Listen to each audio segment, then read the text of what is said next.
Bienvenue dans ce nouvel épisode de Mon DP continue, le balado de développement professionnel du cadre 21. Mon nom est Maxime Pelchat et dans le cadre de notre série thématique « Pourquoi devrais-je m'intéresser à ?», je porte ici un regard sur le travail collaboratif. J'ai eu le plaisir d'en discuter avec Sophie Nadeau-Tremblay. Sophie est enseignante ressource pour École en réseau, une initiative qui fait la promotion du travail collaboratif entre classes avec le numérique dans une posture de coélaboration des connaissances. Sophie est une passionnée d'éducation. Enseignante au primaire depuis 20 ans, elle est également chargée de cours à l'Université du Québec à Chicoutimi en didactique du français et exploitation pédagogique de la littérature jeunesse. Elle accompagne aussi ponctuellement des équipes écoles en entrepreneuriat éducatif. Avec cette expertise collaborative développée, quelle belle occasion de faire le point avec elle sur la question « Pourquoi devrais-je m'intéresser au travail collaboratif ?» Sophie Nadeau-Tremblay, merci d'avoir accepté mon invitation pour discuter de travail collaboratif. Ça va bien? Ça va très bien. Alors dis-moi, Sophie, pour ceux qui seraient moins familiers avec École en réseau, peux-tu nous en dire quelques mots de cet organisme qui est en pleine effervescence, là?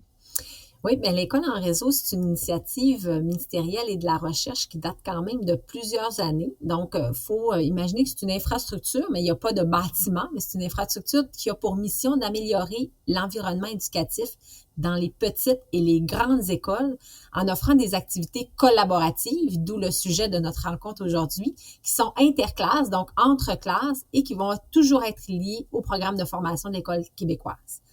Les activités en réseau sont réalisées à distance et ce n'est pas depuis la pandémie que c'est le cas, c'est depuis plus de 20 ans, dans des configurations qui sont spécifiques. Donc, on va parler d'activités ponctuelles qui ont lieu sur à un seul moment, de séquences d'activités qui vont combiner plusieurs classes, mais aussi d'activités qui vont se dérouler dans les classes entre les rencontres. Et le tout peut s'échelonner sur une période, sur plusieurs semaines, voire même sur plusieurs mois. Dans l'École en réseau, il y a aussi des partenaires extrascolaires qui sont impliqués. On peut penser à des musées, des organismes scientifiques, des auteurs, des illustrateurs, des artistes qui vont venir interagir avec les élèves à distance toujours, donc en visioconférence, mais aussi parfois à l'écrit, dans une collaboration écrite avec les élèves. École en réseau encourage la recherche collective, donc dans une pédagogie active où est-ce que l'élève va être vraiment impliqué à l'oral et à l'écrit. Et on va tenter, évidemment, par les activités, de bonifier, de renforcer la compétence numérique des enseignants et des élèves. Donc, les activités vont solliciter le développement de cette compétence-là. Le déploiement de l'École en réseau se fait depuis plusieurs années avec des efforts qui ont été structurés dans des milieux en appui avec le ministère de l'Éducation, donc par son soutien financier, et aussi avec la recherche. Donc, c'est un projet qui est issu de la recherche. C'est aujourd'hui une infrastructure qui est pionnière avec l'expertise qui a été développée, entre autres pour la collaboration interclasse, la médiation culturelle et scientifique pour le bénéfice des classes du Québec. École en réseau porte vraiment bien son nom, hein. Fait que dans sa nature même, ce réseautage-là fait partie de toute la richesse qu'il peut y avoir de collaborer, et ce, même à distance. Mais justement, là, quand on parle parce que là, c'est le sujet de notre discussion aujourd'hui, pourquoi devrais-je m'intéresser au travail collaboratif? Mais quand on dit, là, coopérer, collaborer, coélaborer aussi, qu'on entend de plus en plus, est-ce qu'on parle vraiment de la même chose? Est-ce que c'est des synonymes? Ce ne sont pas des synonymes, mais c'est vrai qu'ils sont souvent utilisés comme des synonymes. Ces termes-là sont aussi un peu utilisés à toutes les sauces. Il faut savoir que les définitions vont changer selon aussi les auteurs de référence à qui on va adresser la question. On peut quand même se faire une idée globale. Donc, si je résume rapidement, coopérer, c'est où est-ce que des situations où est-ce qu'il va y avoir une répartition des tâches. Donc, moi, je donne souvent l'exemple aux élèves, si on prépare une recette, par exemple, de sauce à spaghetti, ben, des enfants pourraient couper les champignons, d'autres les carottes, d'autres les poivrons, et on va tout toutes les mettre ensemble. Donc, on va être capable de voir quand même ces petits morceaux-là d'aliments qui vont être dans la sauce à spaghetti. Donc, c'est vraiment une coopération et ça va être un mode de travail qui est très efficace quand on a ce genre de tâches à faire là. Pour réaliser une pièce de théâtre en classe aussi, ça va être bien pratique parce qu'il va y avoir des comités qui vont réaliser ces tâches. La collaboration, elle amène vers un but commun. Donc, oui, un peu comme la coopération, mais vers un but commun où est-ce que la définition des tâches ne sera pas ciblée. Donc, on va vraiment tout le monde travailler ensemble vers ce but commun-là. Donc, si on a une recherche à faire sur un animal, sur un sujet, on va aller voir tout le monde dans des livres différents, ce qui va nous être apporté comme contenu. Donc, qu'est-ce que l'animal mange, où est-ce qu'il habite. Ensuite, on va le mettre ensemble. Donc, on va comparer. Chacun va avoir lu un livre, va avoir eu une tâche, mais sauf qu'on va mettre ensemble nos apprentissages et là, on va déterminer notre connaissance. Alors, il y a moins de distinction entre l'apport de chacun. La coélaboration, elle, ce qu'elle amène, c'est une création collective de connaissances pour une communauté d'apprentissage. Donc, ce n'est pas la production du groupe de travail, mais c'est vraiment ce que la nouvelle connaissance qui va avoir été réalisée par le groupe. Donc, l'importance de l'apprentissage qui sera collectif et qui va être démocratique aussi, donc qui va être accessible à tout le monde, pas juste à la communauté qu'on va même ouvrir. Dans ces termes-là, il faut pas voir la coopération, la collaboration et la coélaboration comme compétiteurs. Donc, il faut les voir plutôt comme des compléments. À certains moments d'activité, c'est plus à propos de mettre les élèves en coopération, donc de choisir ce mode de travail-là. Alors que dans d'autres situations, la coélaboration est grandement préférable pour justement faire cheminer et aller plus loin vers notre réflexion et notre apprentissage collectif.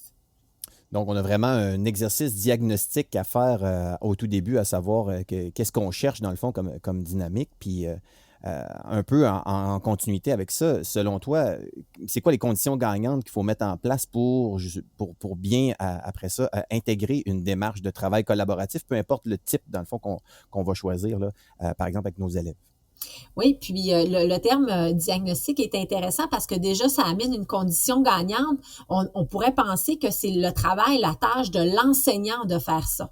De ce diagnostic-là, alors que ce n'est pas le cas. Lorsqu'on entre dans une perspective de collaboration, de coélaboration principalement, et même de coopération, il faut d'entrée de jeu impliquer les élèves. C'est tout aussi le sentiment de contrôle de la tâche qui va être lié. Donc, une des conditions gagnantes, c'est ça. C'est qu'au niveau de l'enseignant, il y a un rôle et une posture qui seront différentes à adopter. Donc, de se placer nous-mêmes comme enseignants dans une posture d'apprenant est une condition essentielle pour la réussite de toute forme de travail collaboratif.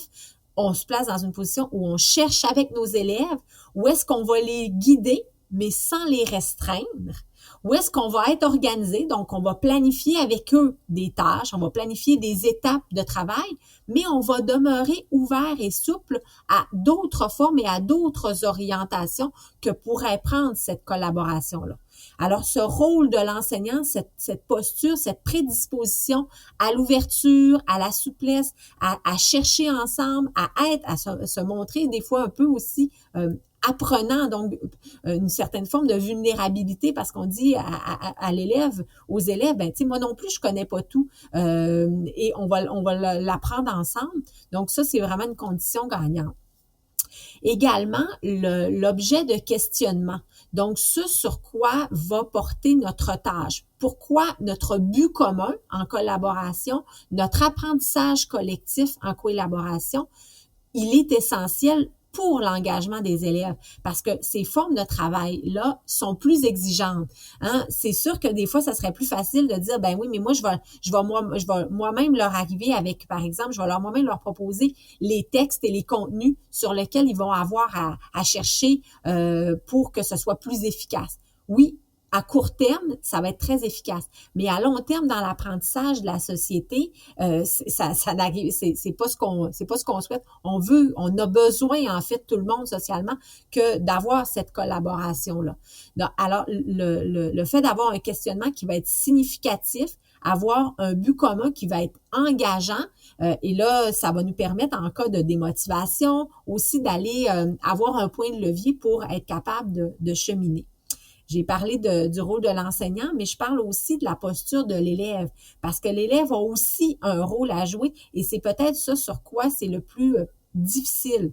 On peut, dans les conditions gagnantes, avec un questionnement significatif engageant, aider. Mais si on voit que l'élève, ben c'est plus complexe d'avoir des subdivisions des fois de l'ampleur, surtout avec des élèves du primaire, ça va nous aider donc d'être un peu plus guide, puis de leur faire confiance et de montrer tous les éléments positifs, tout l'apprentissage qui va être réalisé autour de ça, même en cas de difficulté dans la collaboration.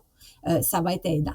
Le travail aussi sur les conditions personnelles, je dirais, les prédispositions personnelles, donc nos aptitudes, tout ce qui est ouverture. Donc, on peut penser au domaine de l'éthique en même temps, l'écoute à l'autre, le respect des idées des autres, l'ouverture, le droit à l'erreur, ce sont des éléments essentiels pour que la démarche collaborative se passe avec succès. Très intéressant. Puis, en parallèle, est-ce qu'il y a des pièges qui sont vraiment évités? Là, si tu en avais à nommer un ou deux là, qui sont vraiment... Là, ça quand on se lance dans une démarche de travail collaboratif, il faut vraiment éviter ça. Là. Tu penses à quoi? Oui, bien le principal piège, selon moi, c'est lié à la confiance. De ne pas se faire confiance comme enseignant et de ne pas faire confiance à ses élèves. Donc, ne pas se faire confiance comme enseignant, je veux dire par là, d'avoir ce besoin que tout soit déjà vraiment structuré, planifié, cadré, ça ne nous mènera pas vers une collaboration parce que l'élève ne verra pas l'importance et la pertinence de s'engager, puis ça nous amènera des fois pas très loin en fait. On va rester dans un esprit plus d'enseignement que d'apprentissage. Alors que la collaboration, on est vraiment dans une perspective d'enseignement-apprentissage. On enseigne certaines choses, mais les élèves, on doit leur faire confiance. Puis cette confiance-là à soi, donc comme enseignant, ou de faire confiance à ses élèves, bien, c'est ce qui va amener la communauté d'apprenants à vraiment s'engager. Les élèves, très souvent, ils sont capables d'aller beaucoup plus loin qu'on peut l'imaginer, juste au niveau technologique. Il y a de nombreux élèves, même dès le 2e cycle du primaire, que leurs compétences dépassent celles de l'enseignant.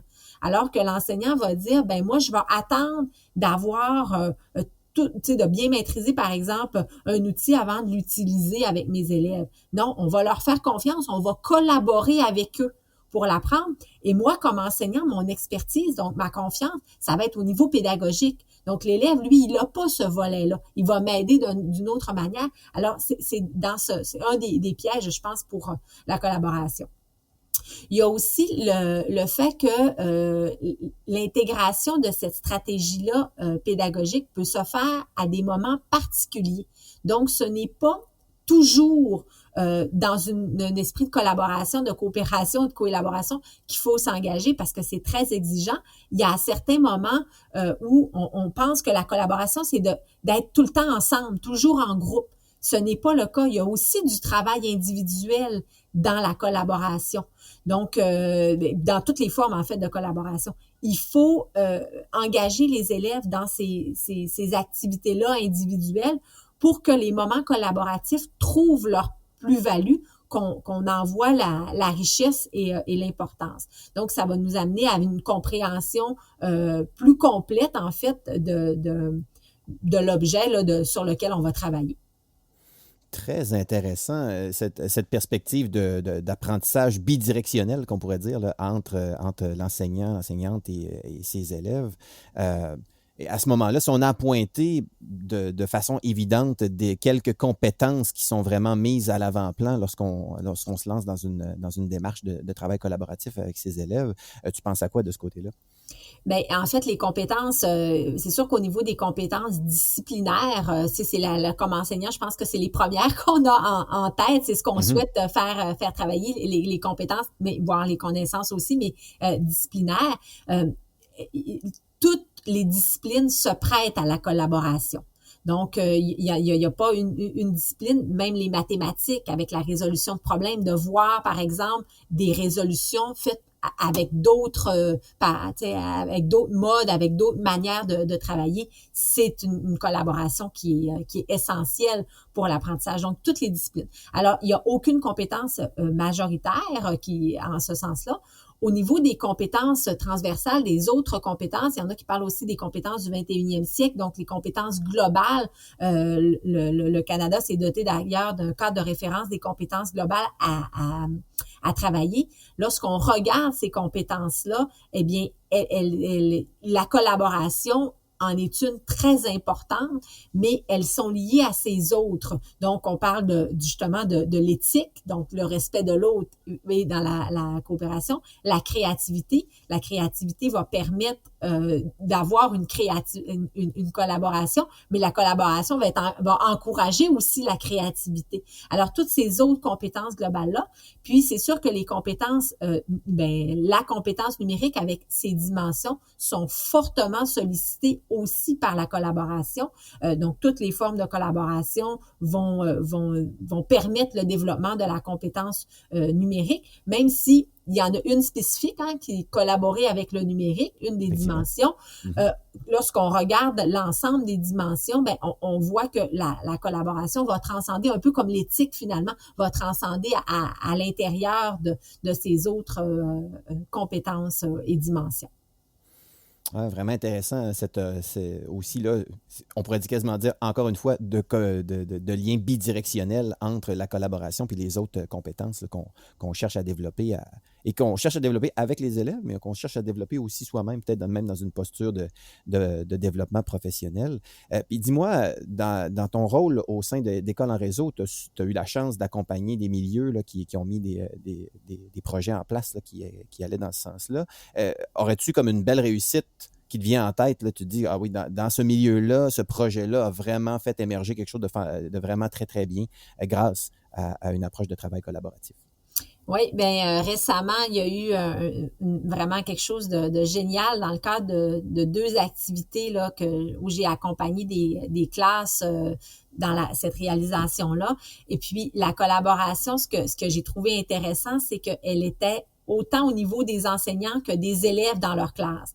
Donc les enseignants entre eux, le fait d'avoir participé à cette activité-là, qui, en fait, ou la collaboration, parce que chaque classe vit le projet dans sa classe, et il y a des moments où est-ce qu'on vient partager en groupe, en interclasse, en visioconférence, ce qu'on a fait, qu'est-ce qu'on a fait comme activité. Mais chacun est quand même autonome de le vivre un peu comme il le souhaite. Et cette présentation-là se fait par les élèves. Des fois, les enseignants ajoutent certaines informations. Mais le constat qui a été fait, c'est que les enseignants, juste le fait d'avoir participé à cette activité-là avec d'autres enseignants, avec d'autres classes, c'est ce qui leur a donné le moteur. Donc, c'est le moteur collaboratif de se sentir soutenu, de se sentir rassuré, de voir qu'il y avait d'autres classes qui vivaient des fois des difficultés semblables, donc de briser l'isolement. Mais ça, c'est vraiment par une collaboration interclasse avec ses élèves, avec d'autres enseignants. Puis ça, je pense que c'est un constat qu'au début, les enseignants n'avaient pas envisagé. Donc, ils participaient au projet pour le projet en soi, donc pour le contenu qui était travaillé. Dans les deux exemples, là, c'était entre autres l'utilisation de différents outils pour faire des appréciations littéraires. Et puis dans le cas d'un autre projet, c'était lié à la programmation informatique, la programmation numérique là, de robots. Donc, ils participaient, les enseignants, leur but premier, c'était de travailler ça. Mais il y a eu une plus-value, en fait, un effet vraiment intéressant pour eux, de fait de participer de manière collaborative à l'activité. Puis dans leur classe, les enseignants ont vraiment constaté que ce projet-là, la participation à ce projet-là, avait engagé des élèves dans une réelle collaboration, assez que j'ai vécu 2 moments extraordinaires où est-ce que les élèves d'une classe, bon, avec la situation pandémique, il y en a qui étaient isolés à la maison, eh bien, les élèves voulaient tellement participer qu'en sous-groupe, ce sont les élèves eux-mêmes qui envoyaient une invitation en visioconférence aux élèves qui étaient à la maison et j'ai assisté à une présentation orale d'une équipe où est-ce qu'il y avait des élèves en classe, un élève à la maison, d'autres élèves à distance, d'autres classes, moi qui étais à distance en visioconférence. C'était presque surréel comme présentation et c'était tous des élèves du 3e cycle du primaire qui avaient organisé ça. Donc, comme quoi la collaboration, elle engage vraiment à des éléments intéressants. Puis une autre activité, une autre belle retombée là, que j'ai vue, c'est que justement la souplesse de la forme collaborative, donc de ne pas d'avoir une attente précise, a amené des classes à dépasser finalement ce qu'ils avaient initialement envisagé. Moi, j'ai présenté un outil avec une manière de l'utiliser, mais j'ai dit aux classes, utilisez-le comme vous le souhaitez. Eh bien, les élèves, avec leur collaboration puis avec l'enseignante, sont arrivés avec 3 résultats, mais vraiment complètement différents de l'utilisation de ce même outil-là. Donc, c'est vraiment de montrer la richesse finalement de la collaboration qui vont nous amener plus loin que ce qu'on l'avait imaginé au départ. Vraiment intéressant. Et je trouve que ces exemples-là démontrent bien même, je pense, le concept même de l'organisme École en réseau et que c'est pas juste un concept, que c'est vraiment quelque chose qui se vit là, sur le terrain, puis qu'effectivement, les derniers mois, les 2 dernières années du contexte pandémique ont pu nous le prouver qu'il y a des plus-values concrètes, dans le fond, qui sont là et qui peuvent vraiment aider, puis à faire autrement, aller plus loin, avoir comme tu disais, là, des retombées un peu inattendues, puis vraiment peut-être même supérieures à ce qu'on pensait au début. Très intéressant.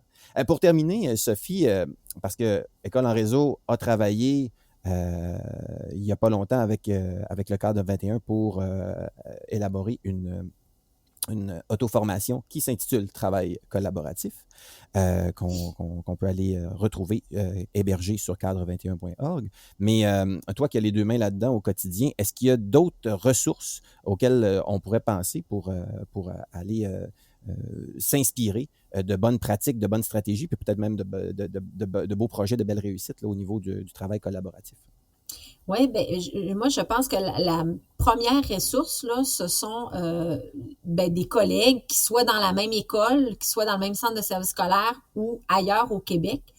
Le fait de se trouver quelqu'un, une autre classe, quelques classes avec qui se lancer dans une activité, c'est la première ressource. Puis c'est une ressource, en fait, qui est inépuisable ou presque, parce qu'il va toujours avoir des gens qui vont vouloir travailler avec eux. Donc, quand on pense à ressources, des fois, on pense toujours à un élément financier ou mais là, on n'a pas besoin de ça. On a simplement besoin de se réseauter. Donc, de travailler avec quelqu'un, c'est déjà, je pense, la première ressource à laquelle on peut penser.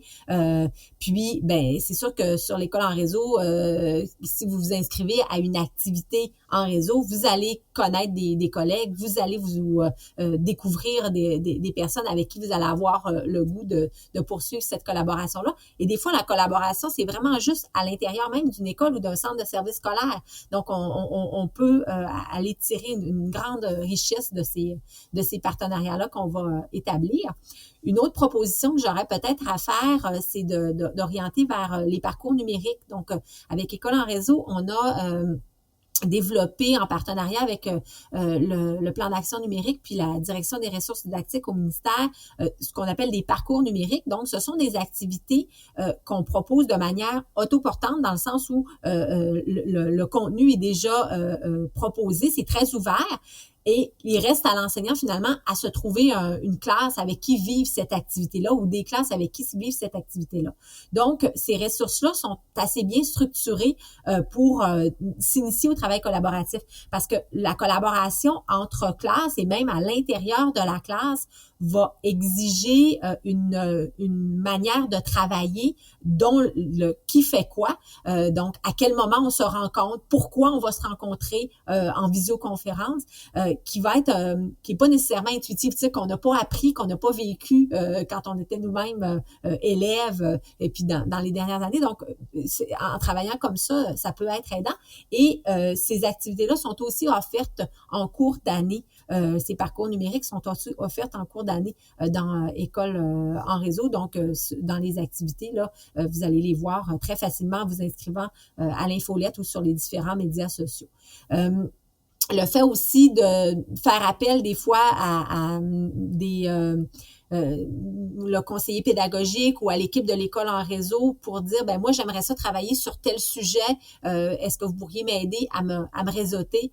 Ça va nous faire plaisir toujours d'être là pour vous. Alors, c'est les ressources que je proposerais, je dirais, là, pour nous permettre d'aller un peu plus loin et surtout de s'engager, de faire un premier pas vers cette collaboration-là interclasse. Se faire confiance, hein? Ça revient à ce que tu disais un petit peu tout à l'heure. Mot de la fin, Sophie, pourquoi devrais-je m'intéresser au travail collaboratif? C'est très simple. La collaboration, elle est partout. Elle est partout dans le milieu du travail. Elle est nécessaire dans notre travail au quotidien comme enseignant. Je pense qu'on a le devoir de former les élèves à la collaboration. Puis on pense toujours que ça va se faire de manière un peu intuitive. Mais collaborer, ça va s'apprendre. Ça va s'apprendre en le faisant. Ça va s'apprendre en le réalisant, en étant confronté aussi à certaines difficultés. C'est pas un apprentissage théorique qu'on a besoin de ce mode de travail-là.